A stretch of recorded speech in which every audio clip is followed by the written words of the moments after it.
Good morning. Hello, everybody, and welcome to the 307 RPG podcast. I'm Patrick. I'm Nolan.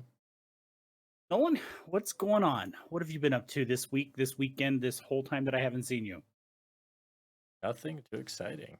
Just a little bit of No, video don't games. give me that. I need some excitement in my life, man. That about it. It's been pretty quiet.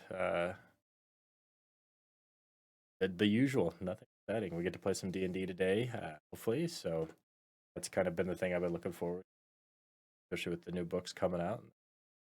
Just a few more video games of the usual, Apex and WoW. And Okay, well, we definitely, as far as I'm concerned, playing D. Hey, I'm ready. We're delving further into Icewind Dale, so I'm excited for that. I really do. I like the concept of Icewind Dale. I am struggling a little bit with the layout of the book, but I think we often say that about the that we sometimes struggle with. So it's fine. We'll get through it. I already have. I know what we're doing today. It's going to be good. So I think that's kind uh, of the consistent too of talked about it a lot of like with the world. We like the stories. It's just think it's I think we've said that about just about everything that's like, okay, we could play Vengeance of the Shund again and it'd probably be a better campaign. We'd play Curse of Strahd again. It'd be a better campaign. You could go back and see other things, be like, oh, okay, now that I understand the whole thing and I see where we got stuck or these kind of things, we can, you can customize from there. That's always kind of a, but it does seem to be right. consistent. Uh, Let's do what now? Or Yeah. And as the DM, as I'm looking through Icewind Dale, there's times where I'm like, okay, so where do they go from here? And I guess maybe they're just trying to keep it open ended, so you as the DM have the option to tell them where to go. I don't know. It's fine. I'm figuring it out, and we're gonna move on, and we're gonna have a good time playing. yeah, I think we're about to die, so I don't think we'll be playing for too much Yeah. longer. I think Yeah, exactly. We're just about to have a TPK, and we'll just move on. yeah, I think we were knocking on a Lich's door. Yeah, played. Something like that. But speaking of playing, I do have to say I'm really excited with the CDC announcing easing of restrictions for those of us who have been vaccinated. And as far as I know, you and Zach were the last two to begin their vaccination. You got yours this week, so that means like within the next month we could be playing at the table again in real life. Yeah, that'll be nice. I don't know what it is. I will say that I think it's different for different groups. Um, Tuesday night group, I have a hard time playing in person just because of the way it's the way we started, and now it's and same thing with our with the original people we started playing with. It's so weird playing online because it's not the same because you're not used to it. Right. I completely agree. And I know, like, especially our Sunday night group, this is like you said, this is our original started with, and it just feels weird not to be sitting at the table with, especially, we're all friends, we all get along really well, and I don't think I've actually seen Zach in person in several months. Yeah, at least yeah, I think it was probably your show was the last time we saw him. Yeah, so I mean, it's been forever. Yeah, I'm ready for it. I'm looking forward to it. And it's kind of the same thing of like the first time, oh, we're gonna be playing together. Can't wait to see what we're gonna play. I'm like, oh, we're already playing a game, and I'm like, feels like a different game, and you know what I mean? Like, do we start? I Do you know. start fresh? Like, I don't know. It's weird. It's awkward, and it's a great thing to have that kind of thing to look forward to. I'm excited. It's gonna be nice. I mean, that does mean I have to start thoroughly cleaning my house every Sunday again, though. And I actually have to put on pants. There you go. Oh my gosh. So we do have a topic of the week, and it is going to be a little bit different than what we normally talk about because we're going to be talking video games, especially since the announcement of a ton of Bethesda games coming to Xbox Game Pass. But before we get into that, we have a little bit of news to talk about. So let's kick it off as we always do with some Dungeons and Dragons. There's not a whole lot coming out of the WotC camp right now. However, we did get a new UA, and that's always exciting because Nolan gets to dive into that and tell us all about Folk of the Feywild. It's it's an interesting one. I think our first thing that we always talk about when it happens is, okay, what book are they writing for now? Where are we going with this? Try and guess. And this one here, obviously, Feywild. is there. So for me, it was one of those things of, okay, are we going to tell a story in the Feywild? Um, I know that they like to bring stuff back and forth, so we could have maybe hot spots of Feywild occurrences showing up and maybe a blending of the realms. I think lore-wise, that's where Myth Draenor ended up, is it's actually in the Feywild now, Faerun. Um, so anyway, this one here was all about creating characters. What characters you run into in the wild player. So we've got fairy, we got hobgoblins of the wild, owl folk, and again skirted around saying that we're not huge races. This one here kind of is an interesting take on it. Kind of remind me of Guardians. I don't know, Sonic. Like I'm trying to think of like areas where I can see Wolf playing spot at the table. I think it's the hands. How do you grip a sword with the wings? And so I need to see the art because I'm sure by the time I actually see the art, it would have like, yeah, okay, I was way wrong on that. So, big things that I noticed out of this here, out of the whole thing, a bunch of them have flying right off the bat, which I imagine that's probably a self-survival thing. The other thing that bothered me out of the whole thing was we've got fairy, Fay, it's spelled completely different than fairy fire. So I'm not sure what the difference is there. I was like, okay. So as a So fair, is go ahead. is fairy fire spelled with an IE? Yeah, yep, Is that a pluraling of fairy? Dodo. I don't either. Whatever. So as I looked through here, big thing too. What was it? The thing that caught me off guard. Okay, so rabbit folk is the one I wanted to talk about for the most, just because we can mention all of it. Rabbit folk bounding across the wilds. Rabbit folk from the Feywild embody a spirit of freedom and travel. You are considered a humanoid. Your size is medium or small. You choose this when you pick this race. Walking speed is 30. Hair trigger. You add your proficiency bonus to your initiative rolls. So it's kind of jumpy going on. Leporian senses. You have proficiency in perception, lucky footwork.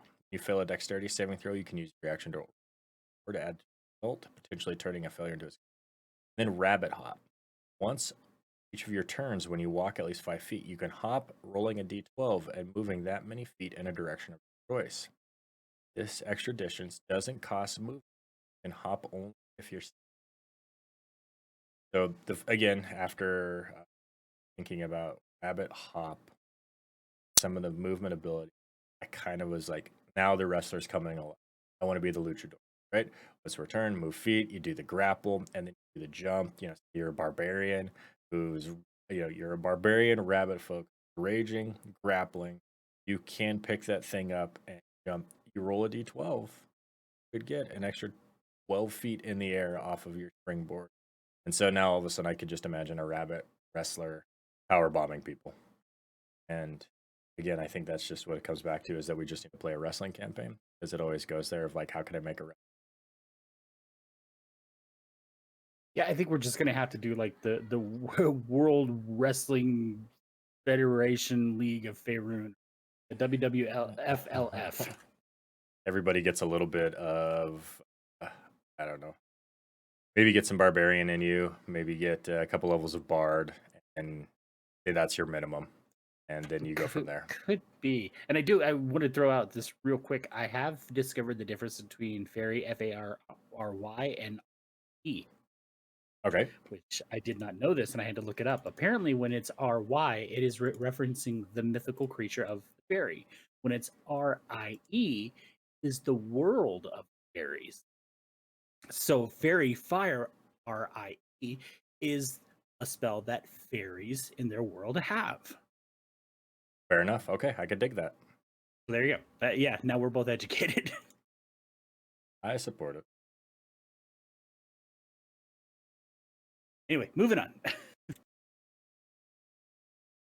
Let's see here. Owl Folk, again, was another one that I really liked as far as flavor. Magic Sight. Your keen senses can focus to see the presence of magic. So, again, you get the kind of the idea behind that magic is there. They've adapted to it. Owls have good eyesight, and that allows for them to be a part of the flavor text and also being an owl. Nimble flight, you take thanks to your wings, you have flying speed equal to your walking speed. When you fall, you can use your reaction to make a dexterity saving throw, DC 10, to stop falling and fly in place until the start of your next turn. And then silent feathers, you have proficiency in stealth, which again, they're kind of predator creatures. They hunt at night, you get dark vision. And again, I'm curious to see where the book goes with this, uh, especially with the owl folk and the rabbit folk.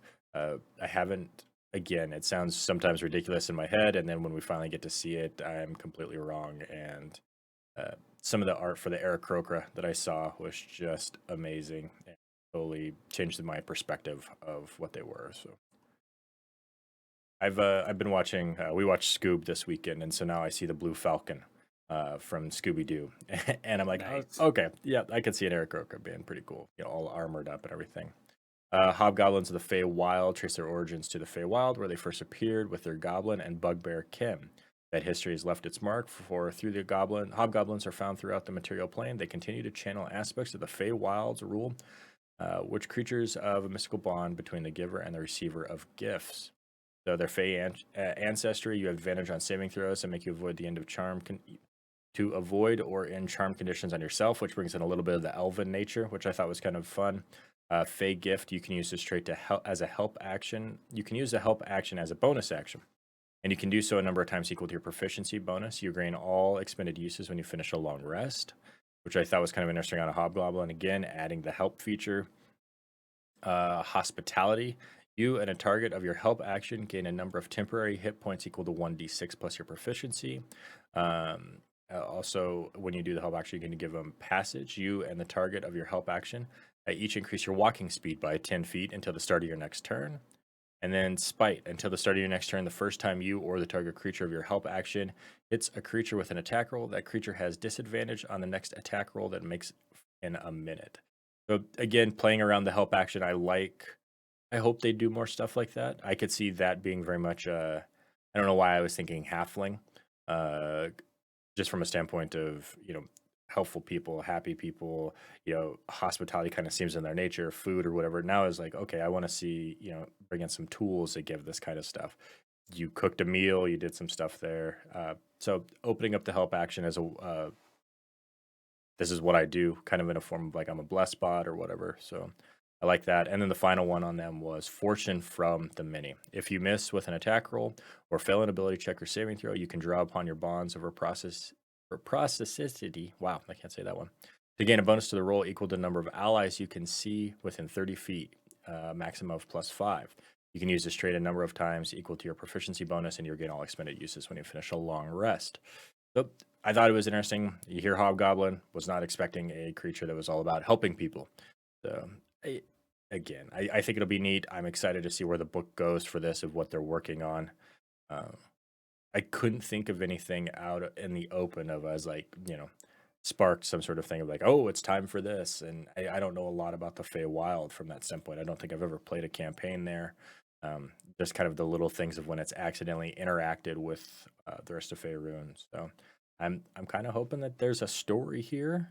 I think it would be fun to, and maybe that's what's left for Forgotten Realms, is to start to have the planes combine into one mega realm or whatever, and maybe that's where we're getting the Ravenloft stuff. So we're getting more introduced to planes and how to play them and that kind of stuff for maybe a Feywild campaign coming up. So excited to see where it goes, especially if there's some uh, higher magic based. If this is what like a hobgoblin becomes, I want to see some subclasses of the Feywild. We saw it a little bit with the barbarian and wild magic. So I would like to see maybe some more of that where, hey, I'm a fighter, but you're doing a lot of little magic cantrips and stuff like that. You're like, well, yeah, I'm a fighter of the Feywild. This is what we do to survive. This is natural training. Maybe some Eldritch knight style thing that's more on the druid side. I don't know. I think it opens up some doors to bring in some nature things. So, a couple things I want to add to this, and this is completely speculation. I wonder if they're setting us up for another magic crossover here. The reason I say that is we had Throne of Eldraine recently as a magic set that was all fairies and giants and hobgoblins and stuff like that. So I wonder if we're going to see them pulling like Morningtide and Eldraine into like another crossovers book. We know that they like doing the Magic crossover book, and it should be getting close to time for a Magic crossover. So I'm curious if that's what this is setting up. It could be for sure. And I don't know. I think that's I don't know. Those are nice books. I don't ever use them, I think, very often. But Right. it does add. I don't know. I think there's some stuff to be added from it too. Usually they come up with some pretty cool magical items. Some of the character options are pretty neat, especially if you're from the Feywild, and you know you could pull one of these into any game because it is a realm that's weird and different and probably not like what you're playing in. So it give you an opportunity to just be something different. Right. And and speaking of Magic and D&D mix, if you are a fan of both games, keep in mind that I believe it's going to be late this summer, probably around April, that we may be seeing, and I could be completely wrong on this, but I was in a judge conference yesterday hosted by Pastime Games. There's like 500 people in this judge conference. It was insane. But we did have the policy guru, Toby Elliott, who's a one of the higher ranking judges in the judge program. He was there discussing some policy issues, and he made mention that the Forgotten Realms Magic set is coming out this year. So I don't know if we're going to see some of that stuff. Like I said, Eldraine possibly coming out as a book, drawing again, pulling on some of the Forgotten Realms stuff. And I know you're a big fan of Forgotten Realms and you do kind of like Magic. So apparently Q3 2021 is the Adventures in Forgotten Realms Magic set. So, Well, and I think they would.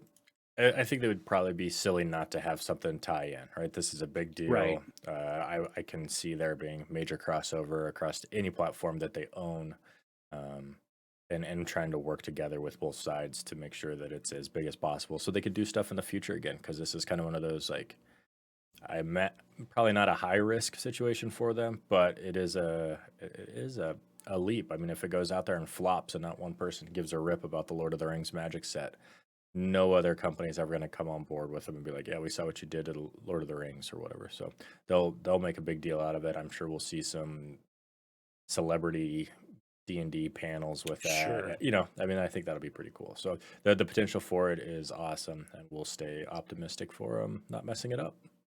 Right. So I know that's going to be a Magic set that I will probably, and I'm talking specifically about the Forgotten Realms one.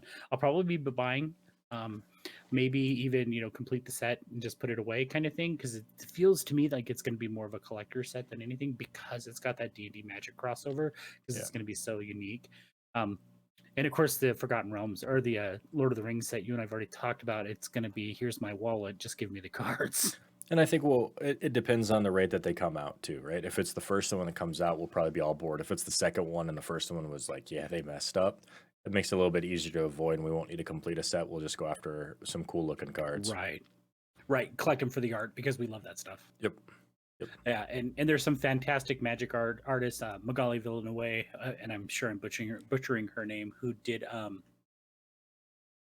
oh my gosh, I can't even think of the Planeswalker now, and that's terrible. Anyway, she does some fantastic artwork for Lord of the Rings, for the TCG for Lord of the Rings. So having her involved with Magic Lord of the Rings would be amazing, and I think that's it's probably going to be the case. So anyway, what else about that UA? Because I completely went off topic there. Nope, that really was it. It was just about classes, which I get, or not classes, just about races.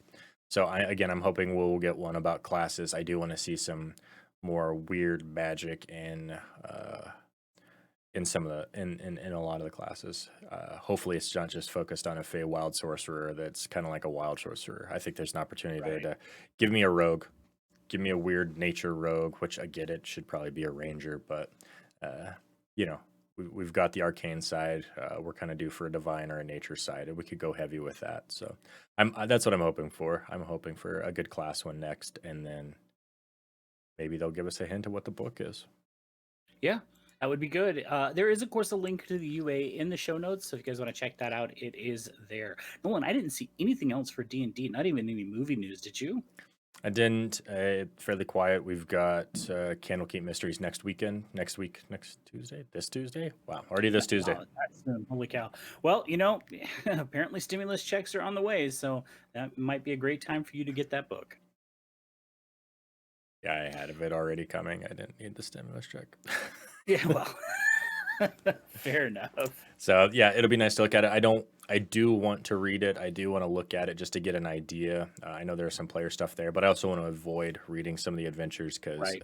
again, I like that kind of story. I like that mystery. Yep, and I'm looking forward to it. That's going to be a fun one to dive into. So, all right, well, let's take a trek down over to the Onyx Path. I did see that the campaign for M20 Victorian Age Mage is doing very, very well. They're at 223% funded. They got 12 days left. So if you want a copy of this deluxe edition book, there is still time to jump in on that. There is a link in the show notes. And again, remember that it is an Indiegogo campaign, it is not a Kickstarter campaign. I was talking with my brother Dom, who's, of course, a big fan of the show, and he has told me he has officially backed the book. Very And I have cool. to chuckle. Yeah, I have to chuckle because Dom's done this a couple times where he listens to the show, he gets frustrated. Well, he gets frustrated because he'll listen to the show or listen to the other another show, Bite Size Gaming, our friend Zach, and he's like, "Damn it, there's more Kickstarters I have to go back." Yeah, So podcasts are breaking his wallet. it, they will do that.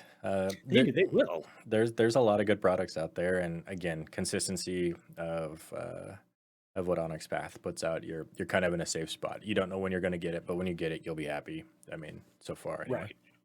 Right, exactly, and I know Dom's a big fan of Mage the podcast, so he's been listening to those Terry and Adam. So I know he's excited about that book, but unfortunately, I'm not going to back this book. I am interested in seeing it when it comes out, but it's an Onyx Path Kickstarter, or sorry, it's an Onyx Path crowd-funded campaign, so it's going to be a year or two before he ever sees the book. I chose not to back this one because I know for a fact that I will not be playing a game of Mage, at least not in the immediate future. Now, maybe in 2 years, I don't know, can't see that far in the future. And if so, if I decided I want to play Victorian Age Mage, I'll pick it up. But for now, I chose not to back it. Yep. Speaking of Mage, I did see in the Monday meeting notes that Rich Thomas mentioned that there is another project coming to crowdfunding. I assume crowdfunding because that's how they do their books. And this is Lore of the Traditions for M20. Rich said that this is going to be much like the Lore of the Clans book that they did for V20, which I got you a copy and I have a copy of, which are fantastic books. I really like it. And this is probably one that I will back because it is just a lore book. And I love the World of Darkness lore. So I think when I see this one come live, that's one I'm probably going to be jumping in on. Well, and we've talked about them before. Of oh gosh, what was the Beckett's? Yes. The way they write their lore books doesn't feel like it An doesn't. instruction manual. Yeah, yeah, they do a great job of weaving in a good story with it, and I think that's probably that's one of the better ways I learn. Uh, just having that, you don't realize you're reading a encyclopedia book because you're involved in the story, and so I Right. if it's anywhere like that, I can support that for sure. Yep, and I'm guaranteeing it will be because that's how they do their books, and especially if they're already saying it's going to be like the V20 Lore of the Clans. I think back to Lore of the Clans, and I ended up picking up Lore of the Bloodlines too. And I gotta say, when I read the bit about the Samedi, the Semidai Samedi, however you want to say it, I believe it's Samedi. Um, I had never ever wanted to play that clan before. Mm. Like this is not a clan I'm interested in. I read their chapter in I think it's Lore of the Bloodlines, and I'm like, I want to play this fucking clan because They it was so well done. they do a really good job of. I think there's a lot of times where like, yeah, that's not me because I read a this much description of it, and then you get in and you see it, and you're like, oh, it's more complex, or it's way weirder, or it's way more structured, or I mean, it just comes on those things. You're like, yeah, they do a good job of sparking something of like, I know how to play that class or that clan or that Yeah. race or whatever. So, Or at least enough that I now want to try to play that because holy crap, yep, that looks badass. yep. So yeah, that's going to be coming soon. I don't know when. We don't have official dates on that one. Rich said that it has shown up, and this is one of those we talked last week where Onyx Path has said that they had a lot of projects from 2020 that just got waylaid because of COVID, and now they're starting to see some of those come to fruition. So I'd imagine we're going to see a few more. Hopefully, we see another vampire project come to fruition. Like I said, like we have said, they do a great job with these books when it comes to vampire, when it comes to any of the World of Darkness stuff. Well, frankly, when it comes to any of their books. So I'm looking forward to seeing what they have that was hidden away that they couldn't talk about, and now that they've gotten approval, that they can start moving forward. And this is one that I'm really excited for. I'll be curious once everything is air quotes back to normal, how much has been sitting in the tank waiting to come out. I Right? wonder if we're going to be just overloaded with all these companies having these ideas, or if they were more productive because they couldn't do anything. It'll be interesting to see what True. happens. Maybe we were at the peak of content and we just didn't know it because there for a while felt like every other day there was something coming out on Kickstarter. So This is very true, and that's one of the reasons why I did have to back off backing things because it felt like things were just coming so fast, and I just couldn't afford to keep up. what did you back last week? Last week, Was it the One Ring? that was 2 weeks ago. Oh, Yeah, so you took a week off. Okay. yeah, I took a week off. I say you're saying you're slowing down, and I just haven't seen it yet. So That's not even fair of you. How dare you? I mean, come on. I'm just letting you know, man. You All haven't right, fair enough. kicked that bug yet. That's probably a true statement. Well, it was the One Ring. Give me a break. I'm not knocking it. Speaking of Kickstarters, let's jump over to Monty Cook Games. Nolan, I know you got an update about Ptolus. What can you tell us? Yeah, so I got an email this week talking about where they're at in the process. Looks like Ptolus is basically at the printer. And basically, what they've been doing for the last few months is layout, proofreading, and trying to make sure it all fits well. It does give us some details that laying out and proofing two 620 or 672 page tomes because they're doing it for the Cipher system in 5e. So it sounds like that is done. Uh, that took them about a year since the Kickstarter ended. And at this point, they are at the printer. What they gave me here, assuming no unseen delays, and one must be careful with assumptions these days, it will take about 4 weeks for Tolos to move through the production process and then another week or so to move to our warehouses. In the meantime, we are already working on the massive job of hyperlinking and bookmarking the PDF versions. So, probably a month and a half out, give or take, weather, COVID, snowstorm, That's apocalypse. exciting. It does say that if you did miss out on the Kickstarter, it has moved to pre-orders. So that is an option as well on the Monty Cook's game website. Um, this is this is another one. I mean, w- where do you want to rest your head? I think that's the big thing. We've sampled, we've played, we've done all this stuff. I think we keep going back to D&D because a lot of it has been ease of use with D&D Beyond. I still can look over and see my binder of old character sheets and notes and all that stuff, and that just it's nice having it digital. The One Ring is another one. This one is one where it's like you're getting 672 pages and you're going to play in the world. Like, how do you give it its justice, right? Do you sit there and become a true denizen of the world and just live there and hang out for a while? I don't know. I'm excited. Again, it's another one that's like, you know, like, how do you give it what it's due? Do you just stop everything and play it? I don't know. I'm looking forward to it. It's going to be an awesome book. I can't wait to see almost 700 pages, and all the fun stuff that comes with it. The art looks amazing. The world looks amazing. The details are fantastic. Even just the little things I've gotten from the city, like PDFs and stuff like that. It's like, this is the market district. This is the typical way they build it here. The roofs are made out of this. This is a sketch of this, and you'll get 8 to 9 pictures and layouts of the design of what these buildings are going to look like. And so to see that kind of detail of the people that went into helping make 3.5, um, it goes into, people talk about, oh, I'm not Matt Mercer, I can't do voices and stuff like that. I think the level of detail that it goes into being a good DM is right there in those little things. You know, like when Matt talks about a character or a place, he's been that character, he's been in that world, he's been in that store, right? We see that with good DMs that, you know, I think you know, when we had uh, Zach on, he was talking about, you know, you can walk into the bar and there's a bunch of people around the room. That's it. But a good DM will have, you know, you get the smell of this. And Patrick, you do a good job of that too. Like you usually know what the end's cooking for the day because the smell's rolling through the door. It doesn't matter where we're at. I think it's because we play after lunchtime. I'm not sure, but Could you be. you can smell the lamb stew rolling out of the kitchen and then the smell of stale beer on the floor. This is not a nice establishment. Versus saying, yeah, it's an inn. What do you guys want to do? And so those are the little details that I think get me most excited about this because I don't think there's a street I can turn down that doesn't have a story that happened in that street. And that's going to be available for the DMs. So looking forward to it a lot, a lot, a lot, a lot. With as much as we have coming, the One Ring, Ptolus, all the World of Darkness stuff, we have so much stuff that we could literally put D&D official books away, still play D&D, but Yeah. play in a completely different world.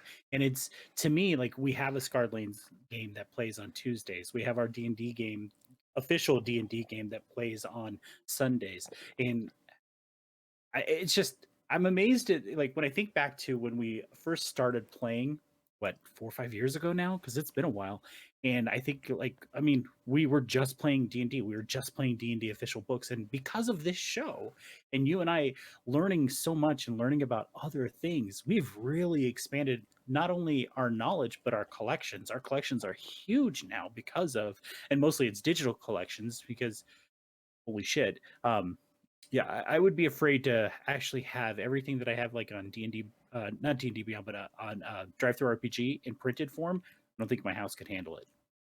Yeah. And then everything that comes through like humble bundles, when the Lord of the Rings stuff came through, there was what, Right. 15 books that we picked up. And so, uh, yeah, I really want to give some of these games coming out what it deserves. I don't think you can play One Ring as a one shot. You know, there's certain games where you're like, Right. okay, we'll dabble, we'll see.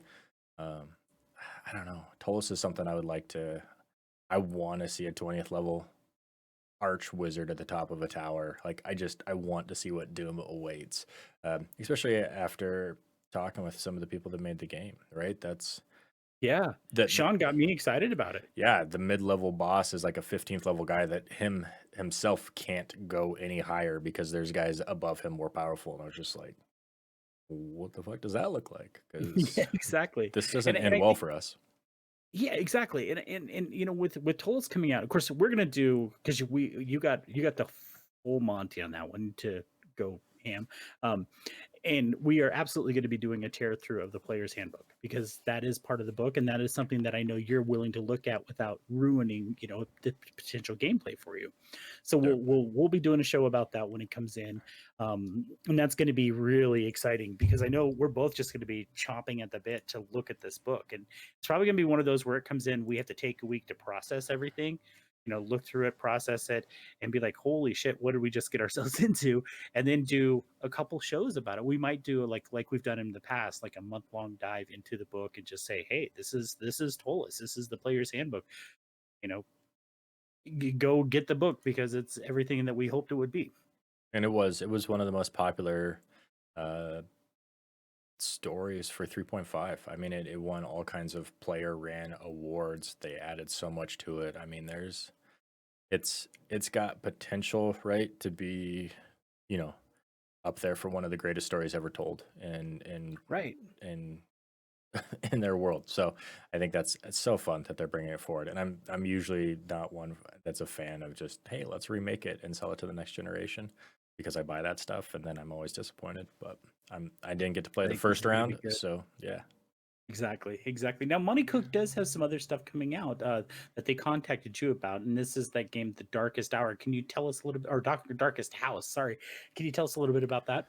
Yeah, so the Darkest House is an entirely new type of tabletop RPG product. It's made for the game you're playing right now to be integrated into and improve your campaign regardless of the setting or game system. It's a new form factor is uniquely optimized for online play, which I thought was really cool.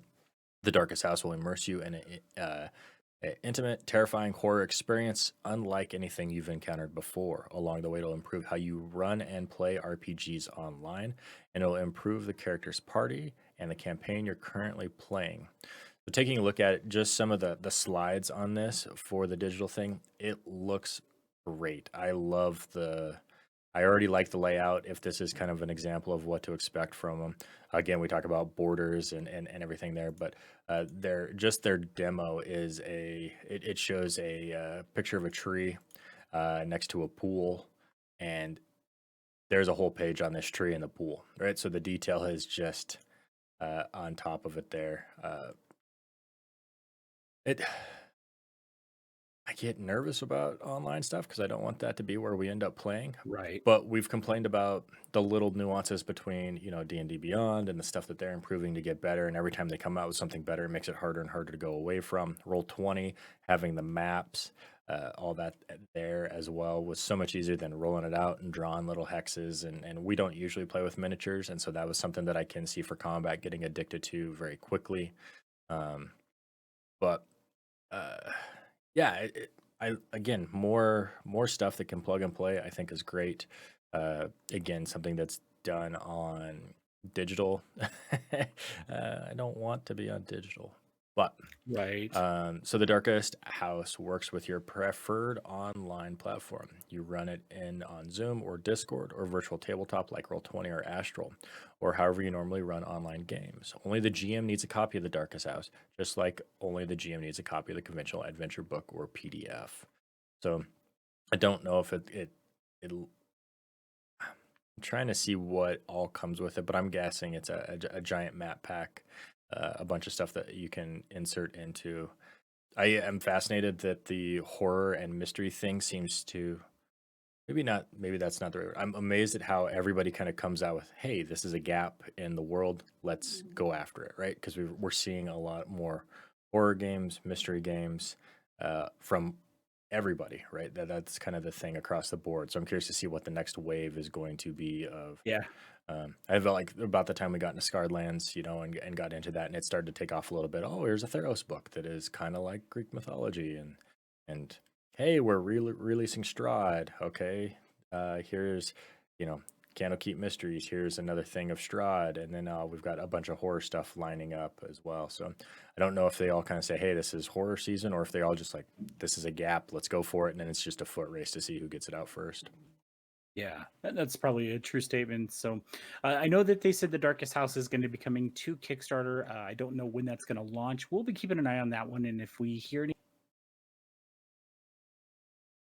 you didn't hear a word I said, did you? I did, yeah. Oh, okay, I didn't know if I had let go of the button too soon or Nope, you were good. good.